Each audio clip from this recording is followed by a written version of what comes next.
going back to this idea of conversing with others and how we know we're wasting time or wasting life. Is there anything that you're doing that while you're doing it, you're consciously thinking this, I'm wasting my time right now, or I'm wasting my life right now? What is it?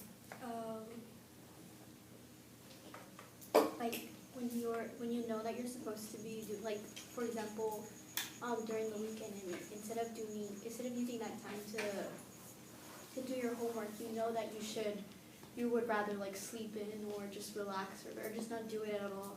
You know subconsciously that you should be doing this, you should be using this time to study or do work, but then you consciously know that you don't want to because it's natural to not want to do something you don't find pleasing. It's just natural instinct. So that makes me wonder then, because if it's natural for us to want to do nothing, why do we feel so terrible about doing nothing? Why do we feel so good when we do accomplish things? I think maybe for praise or maybe being rewarded, even though there's nothing really to be rewarded. I think the pleasure of knowing that you've done something is reward on its own. Yeah. I think it's more of pressure.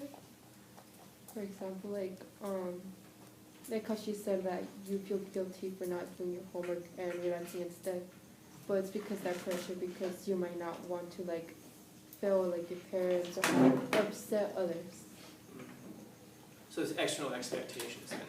Is there a value in that kind of thing? Having external expectation, like having a parent, like, I guess I'm wondering, does that guilty feeling serve any proper function, any positive function? Well, you can get your work done. Yeah, because if it is a case that doing very little is natural to us, then if we get practiced at that, of course, we're going to lead a life in which we do very little. But worse yet, we're going to develop through our childhood so that we won't be ready to live a life if we do decide that we want to make it valuable or useful in some way. You know, it's like I think about, like I've talked about, I graduated from high school with a very low GPA. But I read a lot. In fact, the first books I ever read are sitting on that bookshelf over there. They're these big giant books, they're almanacs. And they contain, the reason I had them up there is because they're the first books that I ever remember reading. I'm sure I read other stuff before that, obviously, but name a subject, and it's in there, it talks about it. I don't care what subject you mention, man. If they're older books, I think they're from like the 70s or so, but they're just books of information about stuff. And when I say I graduated with a very low GPA, that didn't mean that I was like, you know, on my phone or at Cotijas or whatever. I was doing stuff, but when I was at home, I was reading a ton. It wasn't learning I didn't like. It was school and how school was done that I didn't like. And so when I got home, I was reading a ton. And what that meant was that if you wanted to have a conversation with me about something, I could talk to you about just about anything. Because I was reading these almanacs, I was getting a whole bunch of information and it was sparking my ideas. And it was just stuff that if I went to school and wanted to write about and talk about those things, the structure, I guess, of school didn't allow me to do that. And then once I left there, like I said, I went from high school with a 1.8, and I went to college with just about a 4.0. And that was because that skill carried over. It was the ability to read and think about things that wasn't really valued in high school, that was valued in college. So I guess what I'm saying is that if there was, at least there was a skill set there so that when I decided I want to start doing something positive with my life, I had the skill set so I didn't have to like start from, you know, remedial reading 101 and then try to catch up and spend years doing that. I'm wondering about it in that context, and if our natural instincts are to do very little, and then there's no guilt or outside pressure pressuring us to do something with our lives, then when we get to a point where we decide that we want to do something with our lives, we won't have the skill set to be able to do it. I don't know if that's making sense. But once you finally decide, like if like when people say like, oh, when I get older, I'm going to, I don't know, start my own business or whatever. I guess the question is, what in your life right now, what inside you right now, what is it that you're doing right now that suggests that's even a possibility, aside from I want to. Like in other words, is there something in your life that you see yourself that that you are really working hard on and grinding away at that's going to help you to transition into that? Or is it just kind of like daydreaming? And there's a value in daydreaming, kind of, but is there something in us that pushes us? I don't know. Others? Yeah, I wanted to really hit on that part there with the shallowness. The result is the kind of endless day-to-day shallowness. If we're in a hurry, most of the time we never get a chance to talk. When you talk with people, what kinds of things do you talk about? Yeah. Sorry. It's no critique on my class whatsoever that you're yawning. Go ahead. Usually, it's like, sorry, whatever naturally comes up, essentially like just life in general. Like life can include like school or friends, family, significant others, or just really like stupid topics. Like I remember, like I went to eat ramen with my friends, and we had discussed like to talk about a certain thing, and then we ended up talking about like my friend almost getting run over by a car. It really just depends on the dynamic and the people that you're with that affects the,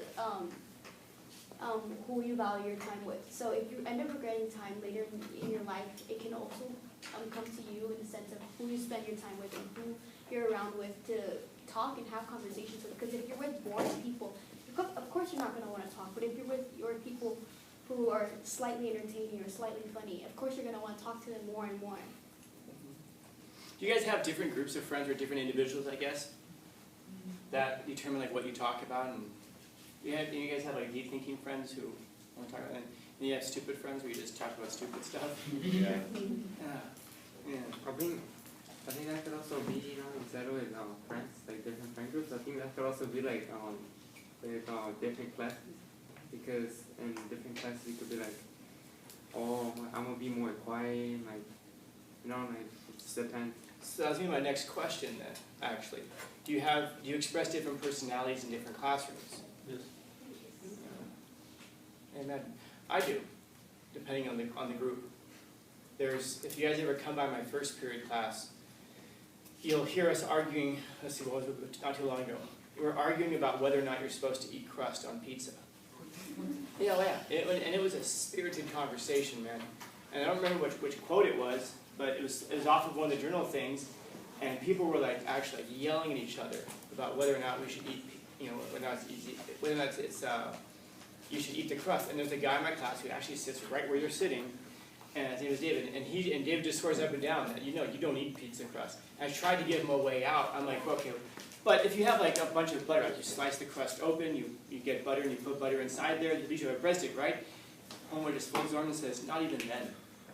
And the whole class is booing him. Someone threw like a paper ball at him because they're so angry about this. I could never imagine something like that happening in this class.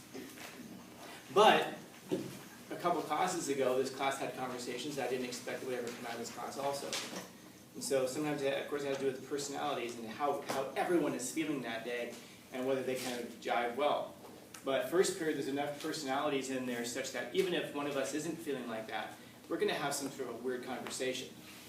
And everything in that class ends with death. And that just becomes a thing. Like if I ask this to them, people will say like, we're in such a hurry most of the time. Like for example, I'll ask, so what's the example of something that we're in a hurry to do? Someone will say, to die. Right off the bat, boom, okay, why are we in such a rush to die? And then there's a long talk about it. That's why we're studying psychopathy in that class. And we really are. That's why. I'm like, you guys need to know more about yourselves. And then I have some classes, like my fourth period class, man, there's only like 16 of us in there, something like that. It's tiny. And so the energy is always kind of very low, So it's interesting, different people will express personalities differently, even in the same day in these different classes. So I asked this question about whether or not there are friends of yours that you'll have different kinds of conversations with, because I wonder how much of those conversations will determine how close you feel with those people. So in other words, if you have friends that you can have deeper conversations with. So school might be like a life conversation. Stupid topics is going to be funner conversations. And then if there are deep things that you can talk with some people about, you're going to feel closer to those friends. And I imagine so because you're learning more about them and they're learning more about you if the exchange is good. But it'd be very difficult to maintain friendships with only one of those groups. By difficult, what I mean is that you wouldn't fully develop. Like in this case here, if you only ever have deep conversations with people, well then you never get to have fun. You might say, deep conversations are fun for me. They might be nourishing to you, but I mean, once in a while you've got to talk about, you know, I don't know. Dicks. Yeah. Or no. It's like the first thing that came out of my head. I'm so sorry. No, I just let the intrusive thoughts win. I'm sorry. no, it's fine. I mean, It's just the first that comes to mind. It's the first that comes to mind. What were you gonna say? I would say girls. Well, you put those two together. Girls and video games. And that's how this video got demonetized. Well, yeah. You know, if you talk about, yeah, I mean, if you talk about whatever it is that comes to mind. I mean, but that's part of the thing, though. Like, if you feel like, oh, I can't say that. What if that's, what if people think I'm weird? Well, then you're cutting off your avenue to one of these things right here. You know, should you talk about that, or should you talk about deontological reasoning? Yes. Whichever of these things comes up, that's the one that you talk about. Because if you try too hard to curate the conversation in one direction or the other, it's not organic, it's not real. I think we all have questions. It gets, you know, it doesn't express the full facet of who you are. I'm trying to think of just like mundane, stupid conversations beyond like pizza crust or whatever that you could have with folks. Yeah. For me, I play Minecraft for like civilization. You just like destroying a village. Minecraft. Like I was asking my second period class today if they play any online games, and one guy who sits over here mentioned a game to me, and he's like, "Have you ever heard that?" I said, "No, I've never heard that game. I have a girlfriend." And he's just like, "Man, why you gotta?" But then a minute later I said, I have played the Fallout games, though. Those are a hell of a lot of fun. You know, and so which of those things should you be? I guess the answer to those things is yes. Like, I guess you should be whatever you are, and what you are should probably be a conscious effort to develop yourself into a personality type. In other words, if you're someone who says, "I wish I had deep thoughts," what should you do? Well, you go investigate deep ideas. That's all, and then you have deep thoughts about them. If you're somebody who, if you sit there and say, "Wow, I wish I was more extroverted and could have, you know, more silly conversations," well, then that's what you should do. And you probably, and everyone's kind of like that. We probably overlap in that we have some friends who we can talk to about this, and then your stupid friend. I don't mean stupid. I mean like, you know, your stupid conversation friend, the one that you have silly conversations with. They probably have serious conversations with somebody else, maybe. Now, what's cool is when, in other words, I'm saying that you might have like maybe like you have your silly conversation friends, and maybe you're also their silly conversation friend, but then you have your serious conversations with somebody else, and they have their serious conversation with somebody else. What's pretty cool is when you've got a certain friend who you can kind of overlap with and do that with, you know. I have a friend of mine who I meet up with once a week, every Friday night. We do like philosophy, and he's a PhD in neuroscience, and so we talk about these things. A few weeks ago, he moved out of state back to his university. He's been away from his university since COVID started, and then he went. So I've been meeting up with him like once a week for the last 2 years. Well, actually longer than that. I was meeting up with him before he went off to that, and now he's back at his university. So there I am on Friday nights, like, how do I have my deep thoughts without my deep thought person? You know, so of course you find other people and you make other friends and so forth. But this is pretty cool when you can have like one person who you have all of those things with. You know, that's a neat thing, because that's not going to lead to a shallowness of a friendship. This is probably going to lead to a shallowness of friendship, but not in a bad way. Because then when you need to laugh, you know exactly who your go-to person is. I don't mean shallowness in the sense of like it's meaningless. No, this is very meaningful. When you find someone who can make you laugh, that's really meaningful.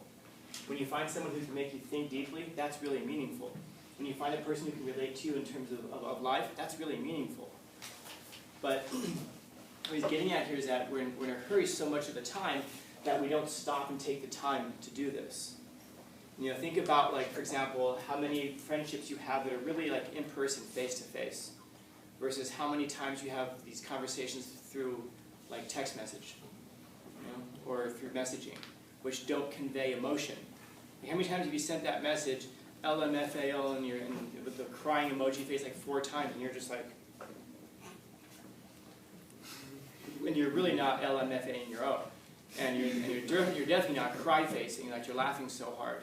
In other words, you're trying to convey something through text message that's not real, or maybe you mean to say something and you send it off, but the sarcasm isn't there, or the sentiment isn't there, and then the other person might look at that and be like, well, how many times have you got a message where you're like, how am I supposed to take this? Maybe you show other people, what does this even mean? How do you even, and that's because you're not face to face. It's very difficult. Like you'll have people who will try really hard to have deep conversations through messaging, and they'll try really hard to avoid having them face to face, because face to face reveals something that messaging doesn't. You can hide behind a screen, and you can say a whole bunch of things behind a screen, but having the guts to say it face to face is something completely different. And if you can say it face to face, it's going to be way more meaningful, because it's going to take some courage on your part to do that. Hiding there. Several of you are smirking, man. I feel like I'm, I'll leave it at that. Many of you are smirking. All right, well, good. I guess we'll keep going on this then. I mean, there's a nerve, and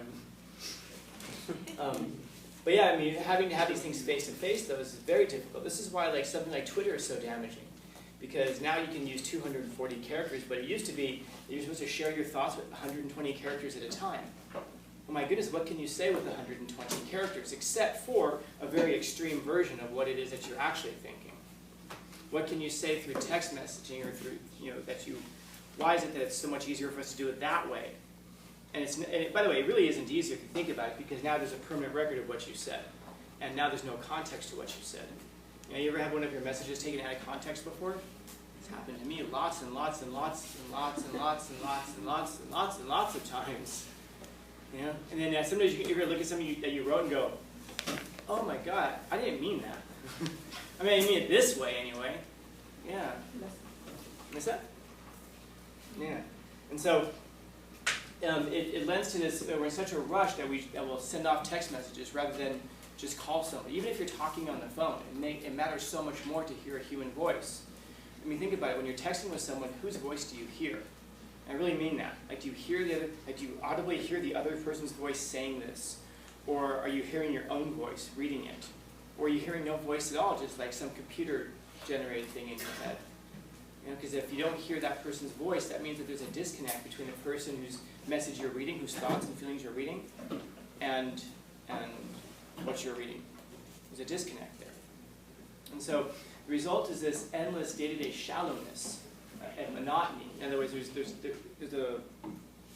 have a very difficult time now forming these deep connections unless we can form them with people. It's difficult to form a deep connection with a device, even if the person is sending it to you. It still isn't quite real. How about this? You ever have a message with somebody, maybe a message conversation with somebody, and then you see them the next day or see them a couple days later and you pretend like that conversation never happened? And you just kind of like, hey, what's up?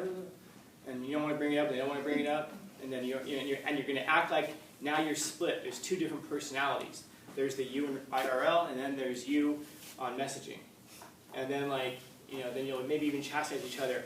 Well, I saw you today and you didn't say anything about this. Well, you didn't either. Oh, okay, well, next time. And the next time you're like, hey, and you're still not sure if you should bring it up. And that tells you that there's a disconnect in the conversation, the disconnect between you and that, and the thing that's getting in the way is that device that's in the middle. Being able to talk to people. And it's not just like shaking our fist, put your damn phones away. It's not that at all. What it means is that I hope you can see this, I'm sure you can, that that device causes a disconnect between us. That device could bring you together pretty well. You call. If you're particularly horrible, you could FaceTime. What kind of an animal does that, I've had it before my phone rings and it's FaceTime and I'm like, who would do such a thing? Yeah. But I'm thinking back to a really important conversation I had one time with somebody while FaceTiming. She took shrooms. I don't know what it is, but like I don't know. For some reason, when people graduate, I start getting messages from people. Scallon, let's do shrooms. You're I don't know gonna what get that message from me one day. I'm sure I will. This part will definitely be fast forwarded over.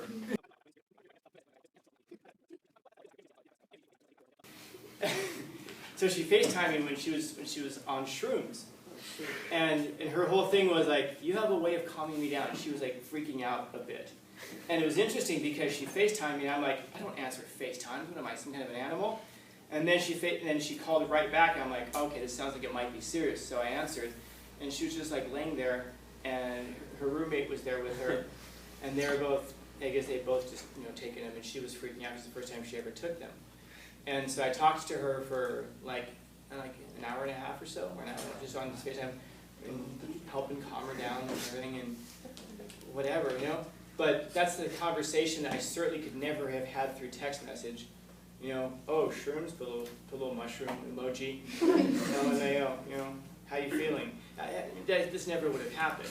It would have been more difficult also if she, by talking on the phone, because you wouldn't be able to see things. If she had messaged me at that time and said, tripping on shrooms, can you help? I'd just say, address, and you go there. But fortunately, in that case, that technology saved me a drive, being able to talk, face to face in a way. But all I'm saying is that's a good use of that kind of a technology. So it can be a good thing if it brings us together. Yeah.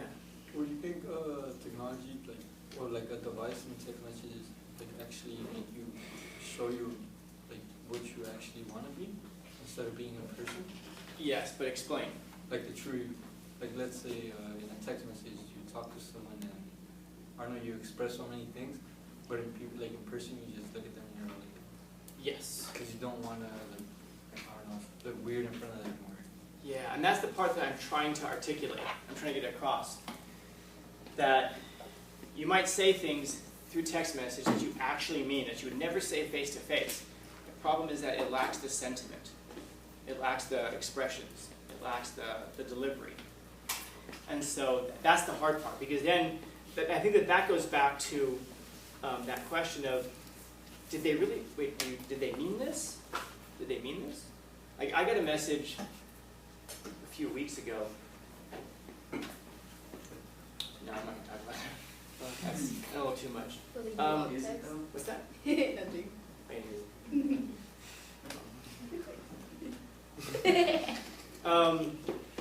Anyway, I looked at the message and I thought, does that really mean what I think it means?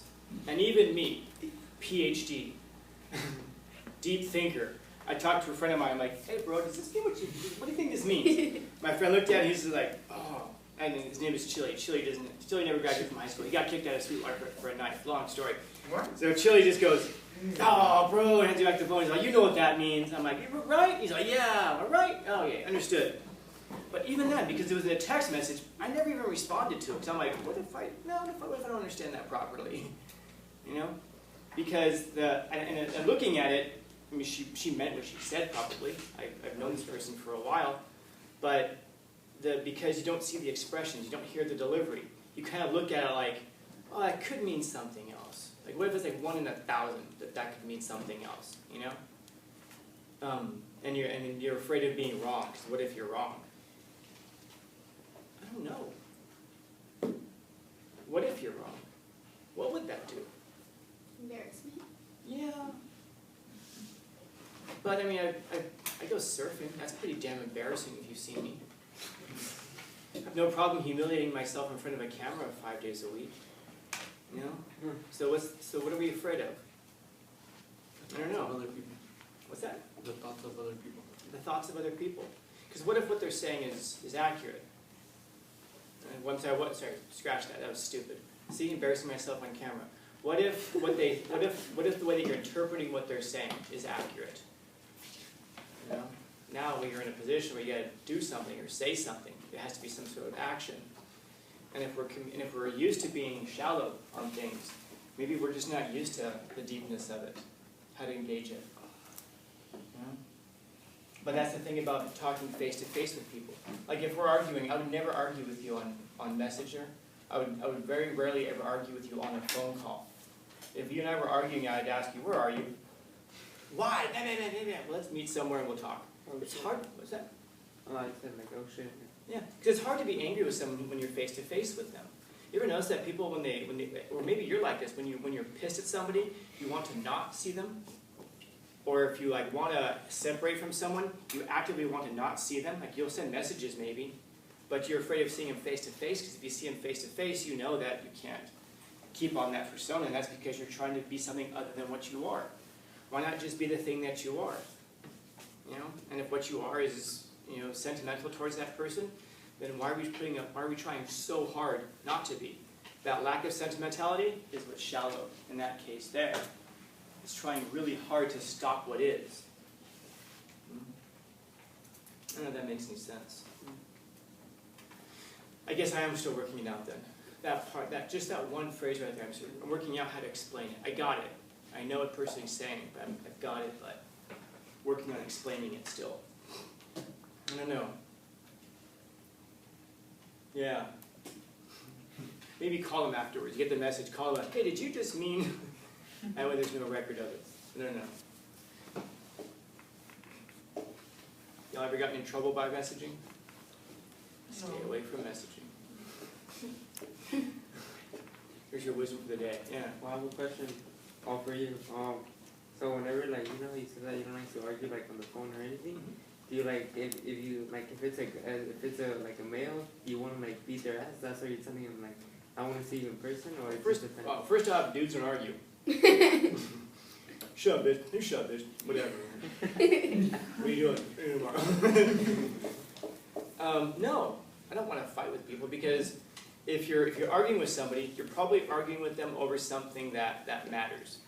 And so the point isn't to the point is not to even win the argument, is to understand one another. And if I can beat your ass, that doesn't make me right. And if you can beat my ass, that doesn't make you right. It just means that you're a better fighter, but that's a separate conversation. You know, it's like, I thought we were arguing about the best cheeseburger, but now you want to punch me in the face. Those are two completely different things. Yeah. Well, but even then, like if I'm arguing with, actually that's not even a bad idea. I had a falling out one time with a business partner. And he was trying to do everything through email and through messaging. I get why, because he wanted to have a paper trail. But I didn't want to do it over, and I refused to talk to him through those means. I just showed up at his place. And he was just like, no, we can't talk. I said, record the conversation, I don't care. But we've been friends for 10 years. I'm like, we've got 10 years of history between us. That's too long to be sending messages back and forth. You know?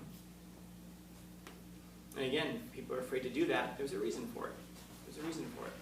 But no, don't be threatening. Don't be like, where are you, motherfucker? I'm gonna come find you. No. I mean, unless that's what you want to do. But, I mean, they're more efficient. I mean, even then, I wouldn't warn the guy. Just show up. You don't want to give him a chance to load up. Others? Yeah. Why does it take years for someone to wonder about them? Because you have so much of it. You have so much. How long are you guys going to live? Forever, probably. At your age right now, probably the idea is that you're going to live forever. And there's always time. There will be time. And so it takes us years to think about it. Well, first off, a big part of it is pride. A big part of it is pride. We don't want to break down those conversations because we want to be right. We don't want to be wrong. We don't want to have to face the fact that we might be wrong about some things. You know, I mean, I don't know if any of you. I'll leave it at that. But pride is just. I mean, I can't think of much good that comes from pride. I'm thinking of a friend of mine right now who we haven't talked in a while, and it's pure pride. You know, it's pure pride, and we'll probably become friends again at some point. I'm guessing. I mean, we should. And I'm thinking, like, my God, and we're going to have so many years now of missed time together because of pride. You know, and I hope it's worth it. You know, experience tells me it's not going to be though. Yeah. Okay, so you're saying that people wonder years later because we have so much time, right? So then why does it say time is gone? Why does it say what? Oh, because that's when you realize it's gone. It's only years later that you realize it. Like, the more sand that falls out of the hourglass, the more clearly you can see through it. When you have the hourglass and all the sand at the top, you can't see through it. The time's too thick. But once all the sand is going down, now you can start seeing through it. You know, as soon as when you think you have 1,000,000 years left, there will be time. There will be time.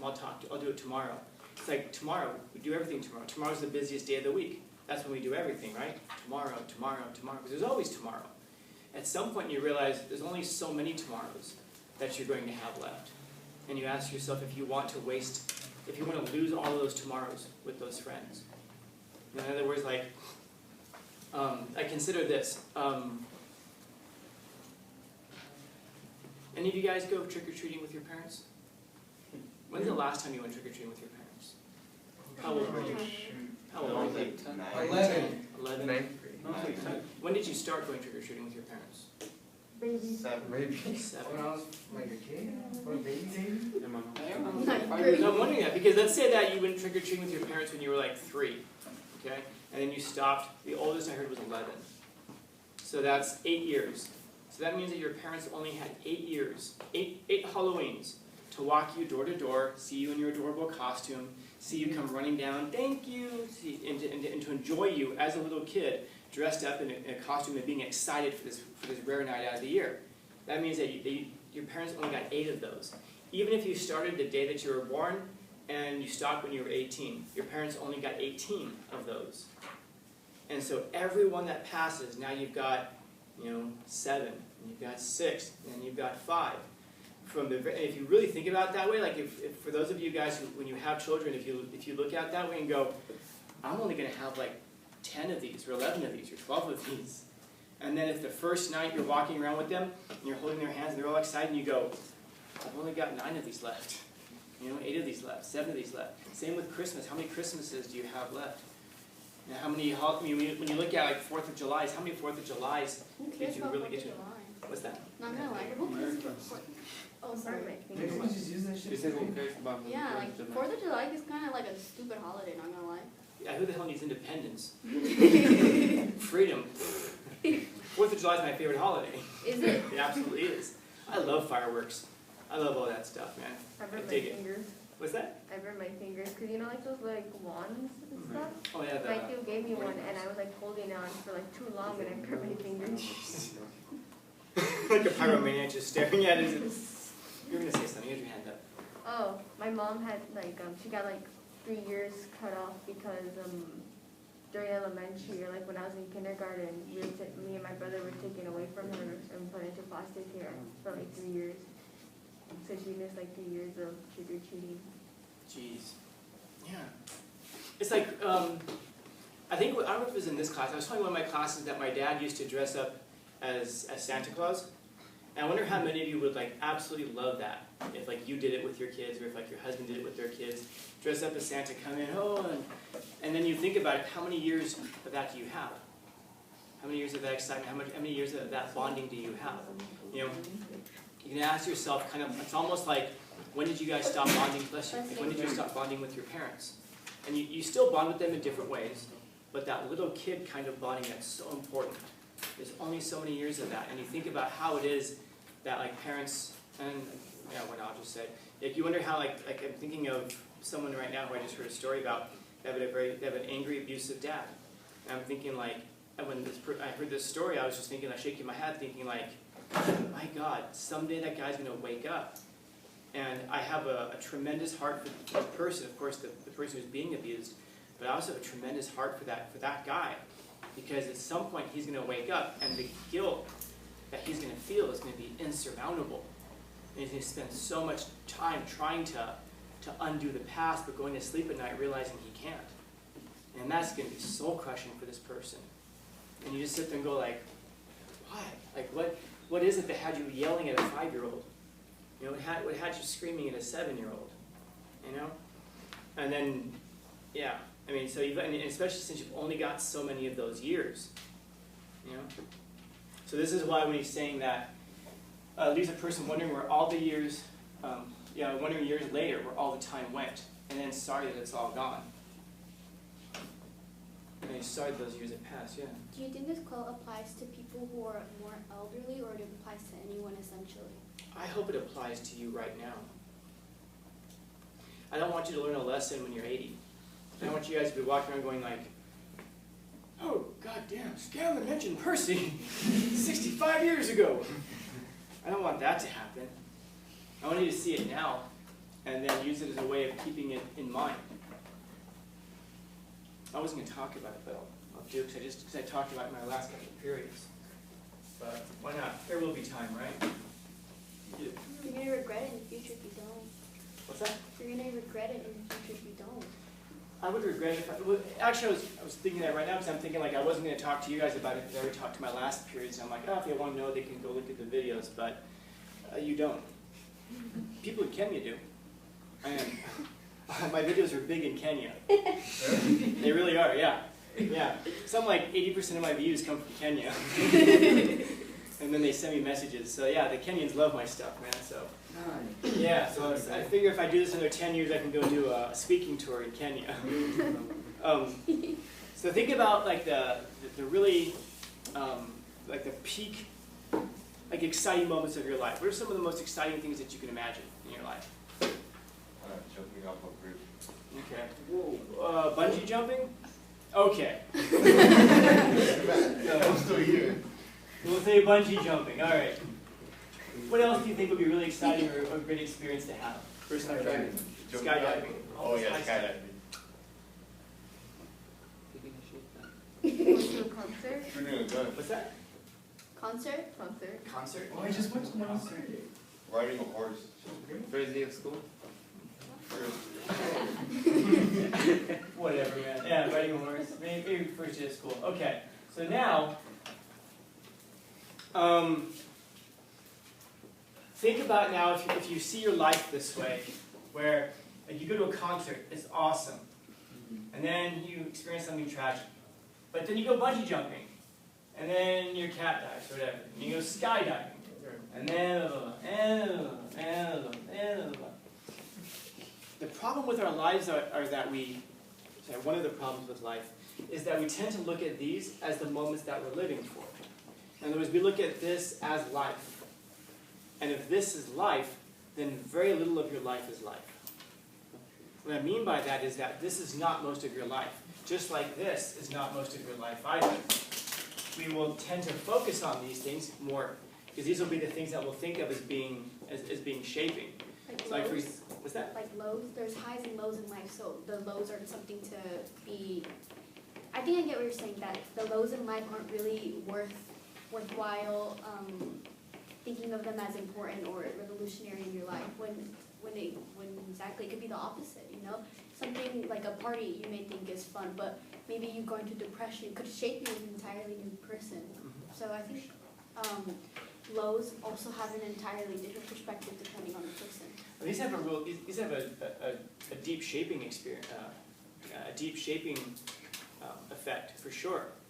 Like for example, if any of you have ever been through a breakup, what do you remember more? The getting together?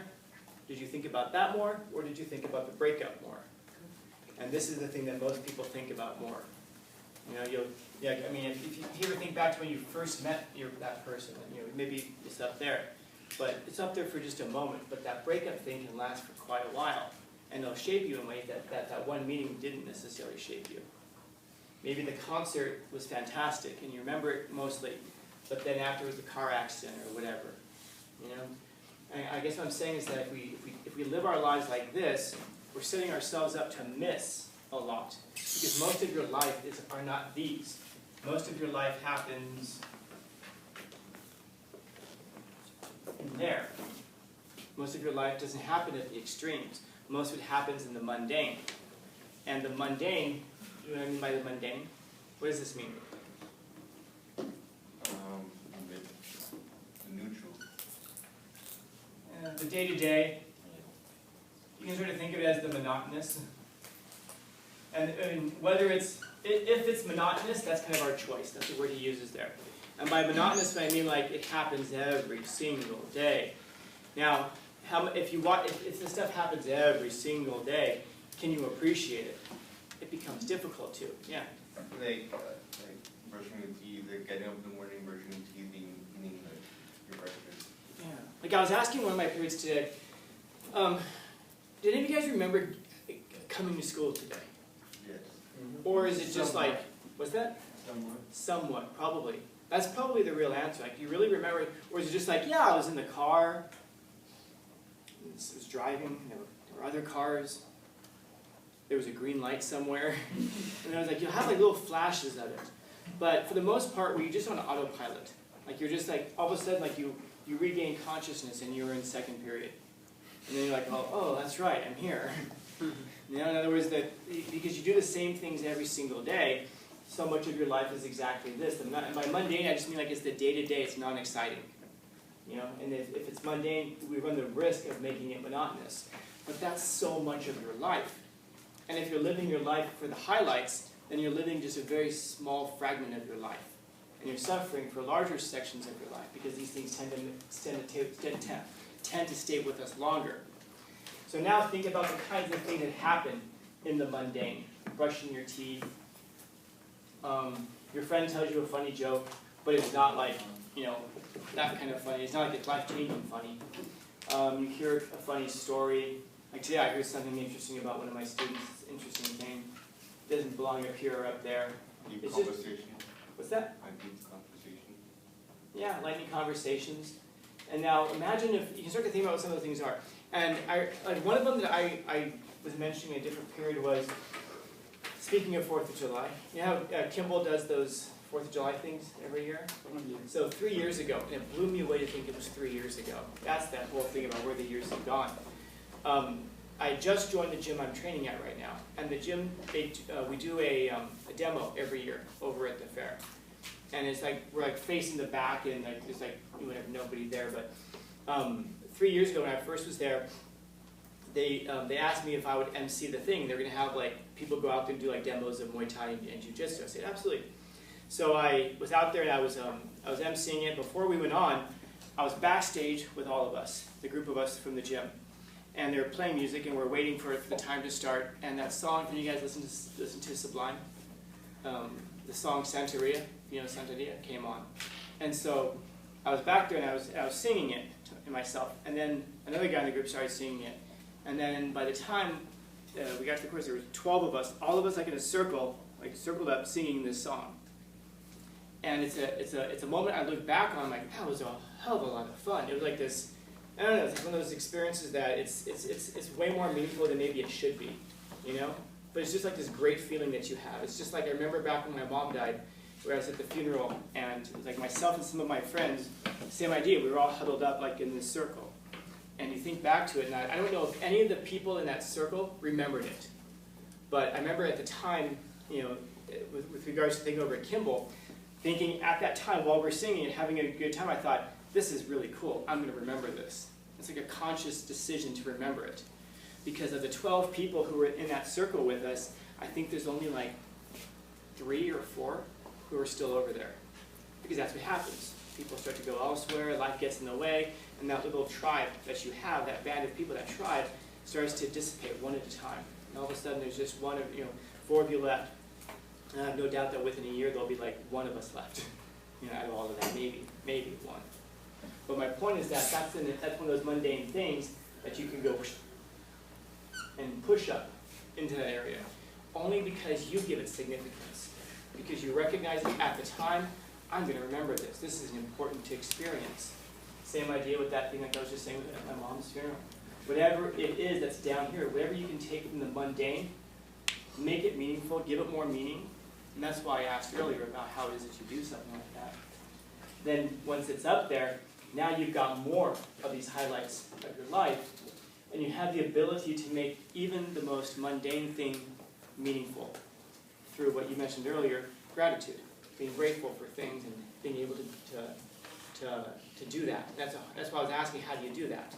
To become more grateful, to appreciate things. I mean, it's hard to appreciate the ride to school, isn't it? You know, it's hard to appreciate the walk home. Is it easy to appreciate the walk home in the rain? Yeah, I've got some great memories. I remember one time, I was sick, and it was during high school. And I didn't go to school that day, but I called my baseball coach and said, "Hey, I'm not coming to school today because we were supposed to give out uniforms that day."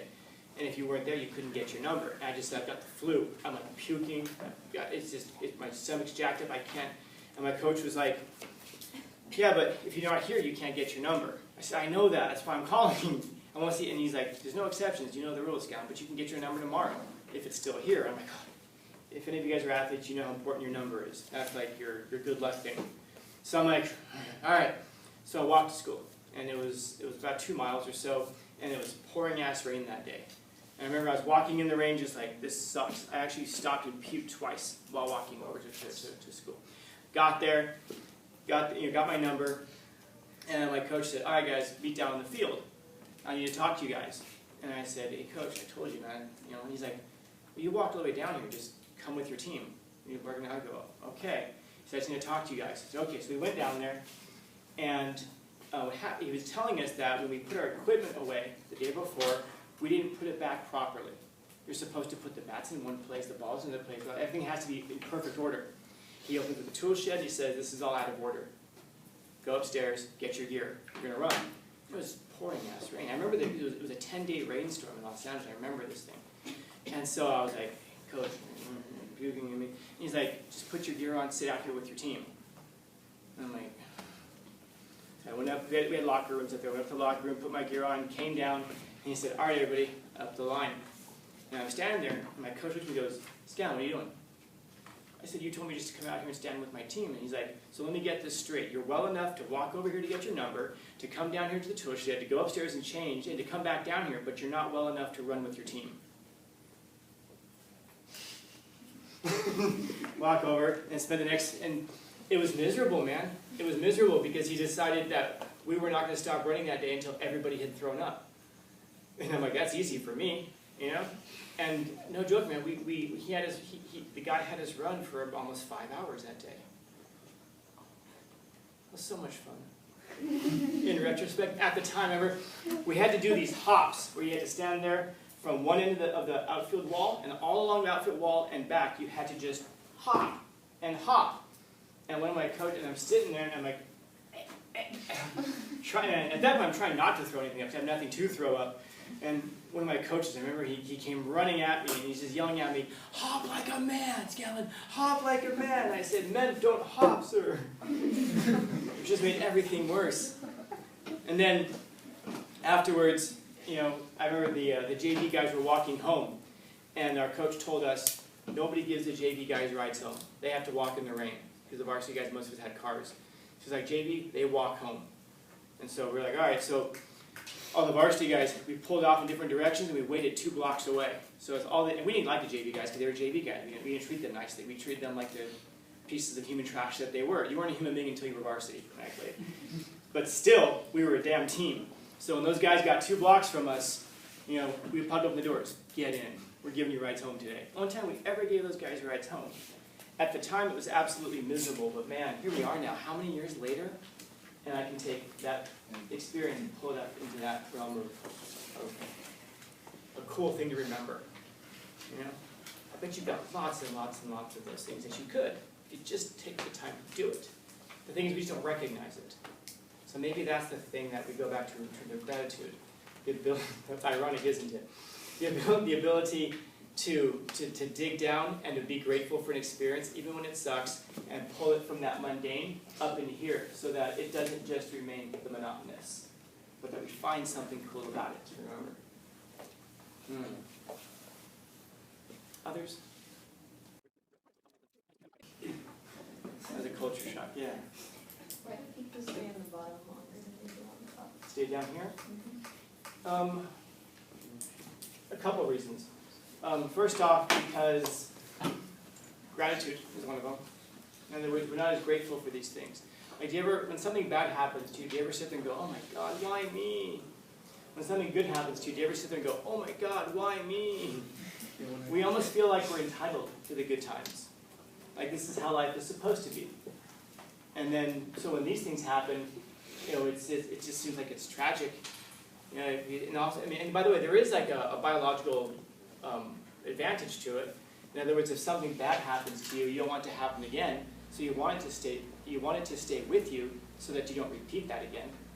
You feel guilty for something. That guilt stays with you. You ever do something nice for a person? Does that warm glow stay with you for days and weeks? But if you feel guilty about something, does that stay with you for days and weeks? That's because it's supposed to remind you not to feel that way again. That's why, like, you know, yeah. So it's because it's shaping you, but also because, you know, we don't want it to happen again. It's a reminder. It's kind of like, let's say it. I think does that make sense? Or should I say more about that?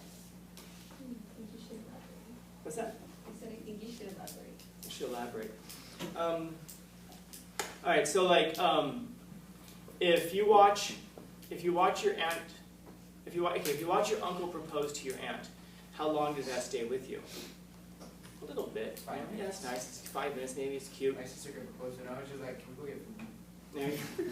Now, if your uncle walks outside the cave and gets pounced on by a saber-toothed tiger and tears him apart, how long does that stay with you?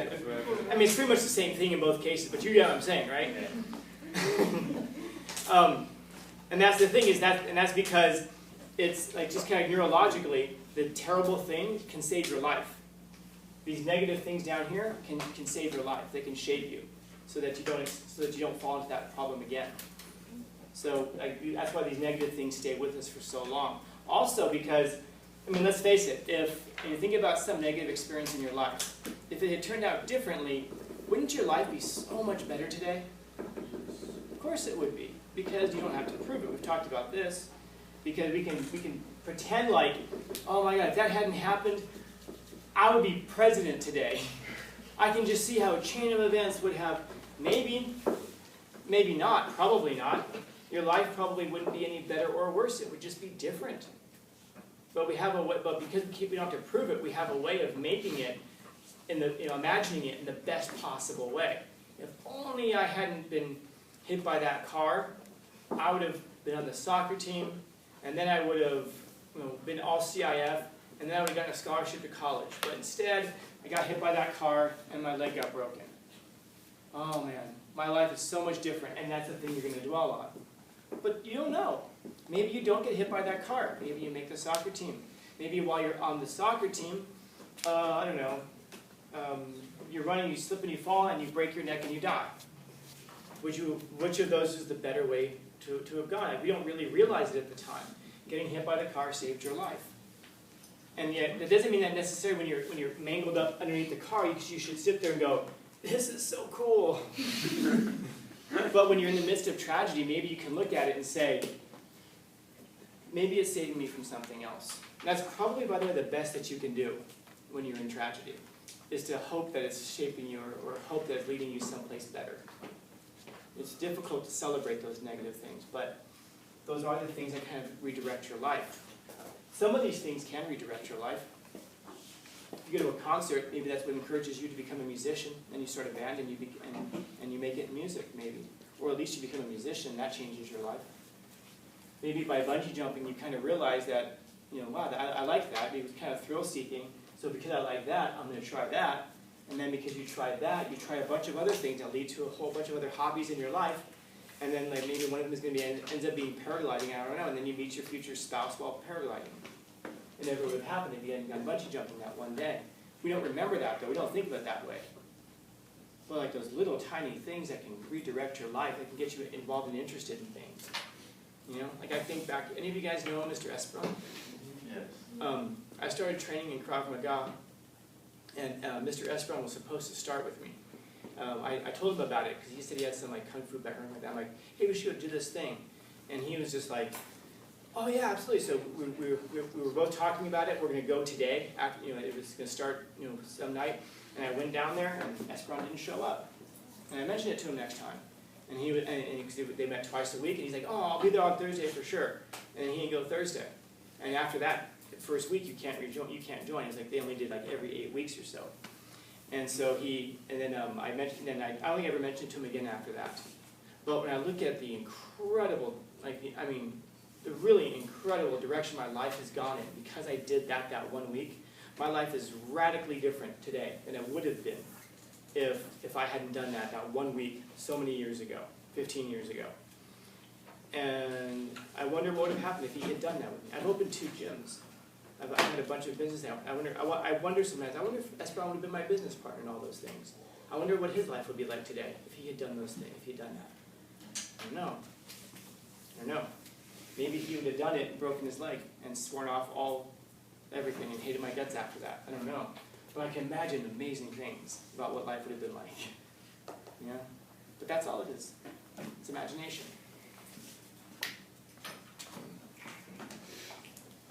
Others. And that was a long time. Oh yeah, that's That it. was the longest. Who wants to guess how long that is? Like an An hour hour. and a half. Don't look at the phone. I'm going to say 47 minutes. Maybe like an hour. 53. An hour and a half. An hour and 57 minutes. Yeah, I was